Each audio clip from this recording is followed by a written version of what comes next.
One tough motherfucker with an unbreakable spirit and a work ethic that shits all over your regular average. Hello guys and welcome to my YouTube channel. In today's video I'm going to be reacting to Khabib Rise of a Savage, and this video was recommended in my last Khabib video, so today we're going to be checking it out. Yeah, and this is your first time seeing this face, this perspective video, please give this video a big thumbs up, hit the bell icon to get notified and start to new video guys, and please support this online community by subscribing to it guys. Without further ado, let's get right into this video today guys.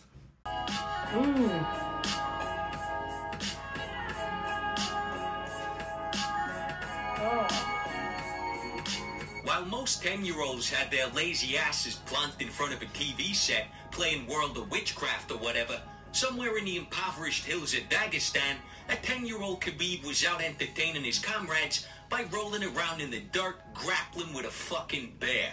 This video is just the type of meanwhile in Russia shit that can begin to explain why Russian fighters are typically tough as fuck and can at times have an almost haunting indifference to the prospect of gratuitous violence and just general savagery at the highest levels. But wrestling a bear sounds more brutal than it actually Come on, like, I can't even wrestle with a bear. Like, I can't even wrestle with a dog.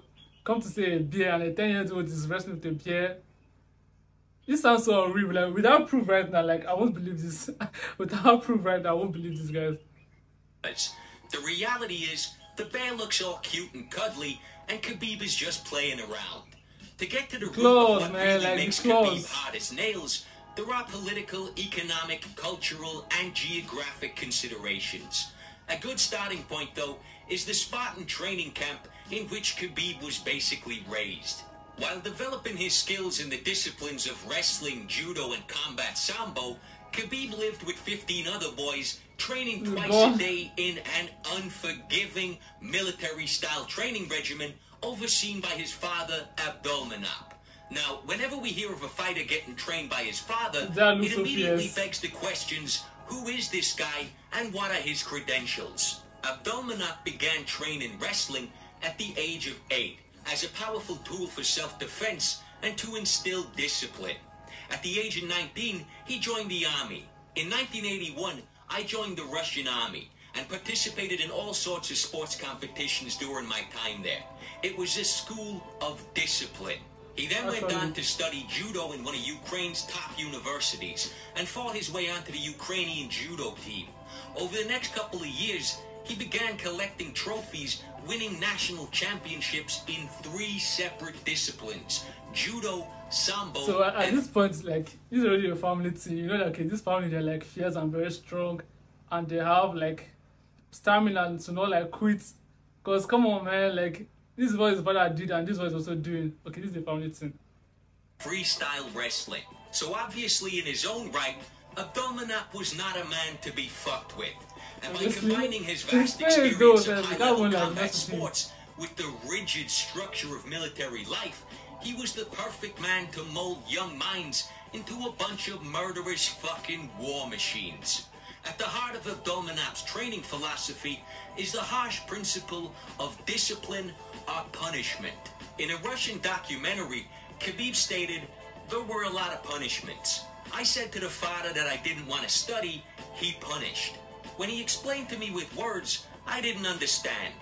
With the fists, I understood immediately." So by punishment, we're not talking about taking away Khabib's Game Boy. It was more of a step out of line and get the fuck smacked out of you by a grown-ass man style discipline. This type of corporal punishment and military lifestyle may seem... To me, this was called ass whipping. Come on. This is like, it's just rephrase the sentence and say, a grown-ass ass whipping. Like, come on, like, extreme or even barbaric in the West. But in Dagestan at the time, most young men were facing 2 options: a career in sports or militant Islam. So if you go to career guidance in Dagestan, you might be getting a fucking death sentence. In the Western world, we have the privilege of peaceful parenting, but there's no doubt in my mind that Abdulmanap was coming from a good place. He was doing everything in his power to equip his sons and students with everything they needed to deal with the harsh realities of the Caucasus. Having said that, Even though that type of parenting is totally unnecessary in the West, When you look at some of the pathetic bullshit on college campuses these days, you almost wish you could stick some of these assholes in a container and ship them off to Dagestan to spend a semester or two with Abdulmanap. If they started yapping about campus safe spaces, then doctors would have to surgically remove Abdulmanap's boot from their ass like they're delivering a fucking baby. And the proof is in the pudding.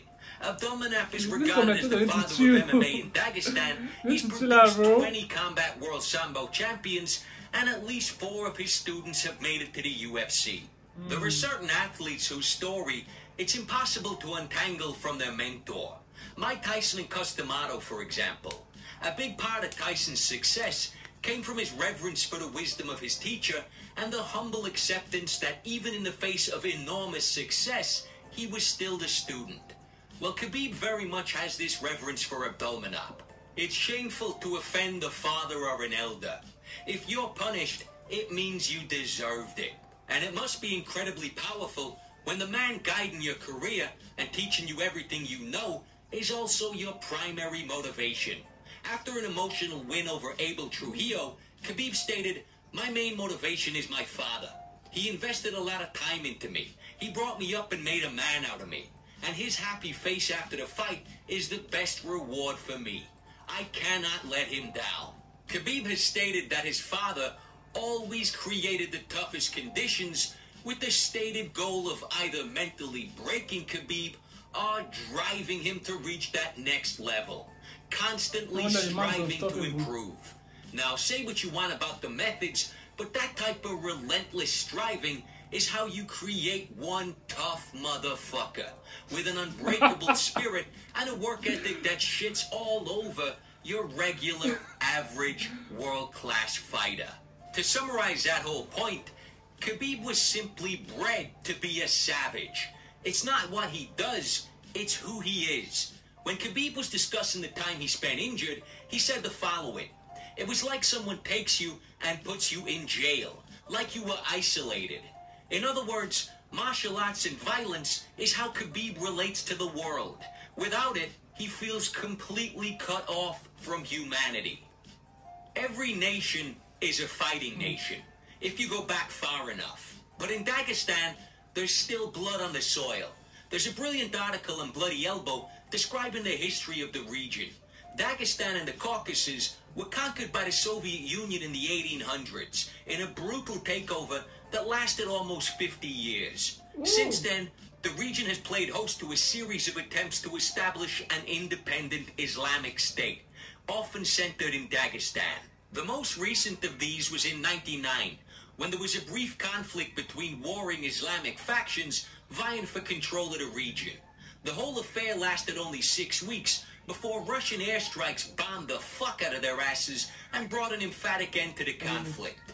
Abdulmanap believes the conflict had an impact on his children.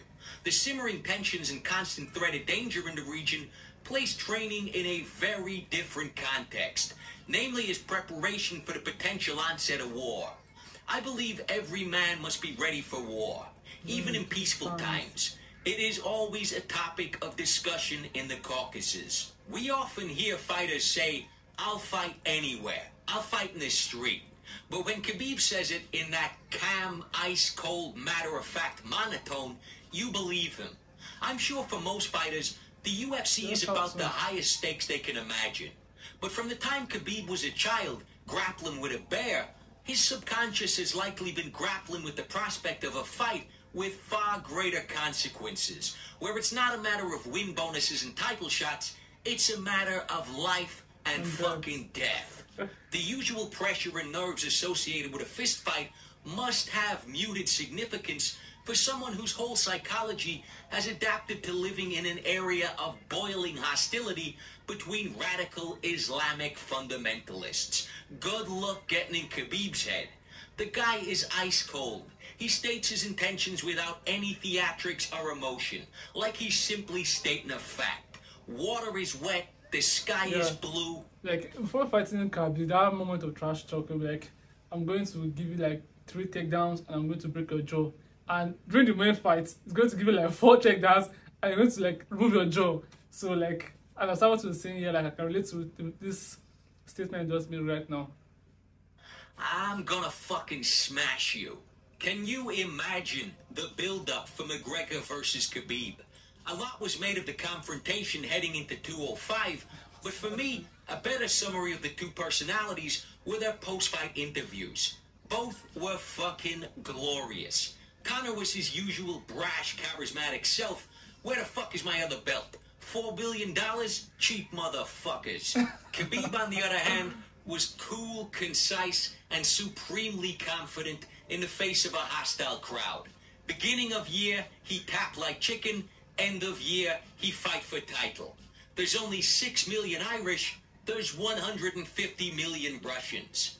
On the MMA Hour, John Kavanagh later replied, it may be 150 million versus 6 million, but when that cage door closes, it's one-on-one. Perfect. No disrespect to Ferguson, but when you consider everything, the styles, a surgical striker versus a relentless grappler, the psychological warfare, a mouth that can decimate opponents versus an unbreakable will, the personalities, confident and overstated versus equal. Bro, let's start you back. Khabib versus McGregor is my most anticipated fight for 2017. It is a glorious clash of two polar opposite titans of the sport, right in their fucking prime. Does not get any better. If you developed a photo negative of McGregor, you'd have a picture of Nurmagomedov, probably holding a fucking knife. The last thing I want to briefly touch on is the geography, religion, and culture of the region. In the documentary, Khabib stated, we have grown up in such severe conditions, in mountains. Therefore, it is evident in our spirit. Compare 15 minutes in the cage to life in the mountains. It is incomparable. Abdulmanap has stated, in my opinion, training deep in the mountains is an irreplaceable part of training. You simply cannot go 3 or 5 full rounds without elevation training. With regards to religion, Khabib is a devout Muslim, which, as we know, does not tolerate vices like drink or drugs. If you went out of your way to orchestrate the perfect circumstances to produce a physical and mental monster, you'd have a hard time doing better than the cold, cruel mountains of Dagestan. And that is the monster who arrived on American shores. By the time Khabib made it to the UFC, he had spent almost his entire life training at altitude, under Spartan conditions, in a remote mountain town, with no serious distractions outside the terrifying prospect of civil war, while practicing a religion that simply does not permit vices. Khabib's not your average fighter. He is a fucking savage. Okay guys, that last statement did it for me all. Like, Khabib is not your fighter, he's a savage. Like, that's it, end of the story. Like, the man in the cage is just a different being. Like, it's all that fighters, like, you see like a normal person, but Khabib arrives just different. Like, it's just like a beast in a human form, waiting to devour his opponents. That's how it always seems like. Because you see his fight, he's going to tell you that, okay, I'm going to give you 3 takedowns and I'm going to smash your face open. And that's what he's going to do. Like, he'll tell you what to do, he'll tell you what he's about to do, and you just don't have a defense for that. Like, I don't know how you do that. Like, you know this is his attack strategy, but you just can't defend yourself for that attack. Like, the man is just dominant. Like, he dominates the whole fight. So that the fight with Conor, like, that fight was like really interesting fight to watch, because Conor is like a good attacker, while Khabib is a like good fighter.